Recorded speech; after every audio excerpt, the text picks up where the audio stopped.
আসসালামু আলাইকুম everyone, welcome to অরিশাস cooking. আজকে আমরা তৈরি করব তরমুজের শরবত। চলুন কি করে তৈরি করব দেখে নেওয়া যাক। প্রথমে একটা গ্লাসে দিয়ে দিচ্ছি তরমুজ কুচি, আর দিয়ে দিচ্ছি স্বাদ অনুযায়ী চিনি। এবার দিয়ে দিচ্ছি লবণ, আর দিয়ে দিচ্ছি বিট লবণ।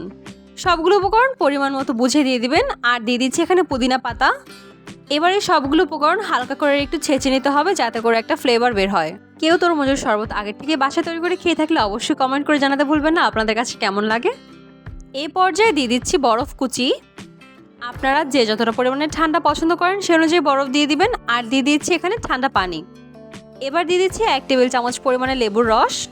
এবার দিয়ে দিচ্ছি এখানে তরমুজের জুস। এটিকে আমি আগের থেকে ব্লেন্ড করে ছেঁকে নিয়েছি। আমি তো ভাবছিলাম এই শরবতটার নাম দিব হচ্ছে পিঙ্ক মোহিতো। কেমন হয় বলেন তো? এবার শুধুমাত্র গার্নিশিং এর জন্য এখানে পুদিনা পাতা দিয়ে দিচ্ছি। এই তো আমাদের তরমুজের শরবতটি তৈরি। রেসিপিটি কেমন লাগলো অবশ্যই কমেন্ট করে জানাবেন। আর এই গরমে অবশ্যই এই তরমুজের শরবতটি বাসায় তৈরি করে খাবেন। একদম সবগুলো উপকরণ হাতের কাছেই পাওয়া যাবে। এই তো রেসিপিটা ভালো লাগলে অবশ্যই শেয়ার করে দিবেন। Thanks for watching. আল্লাহ হাফেজ।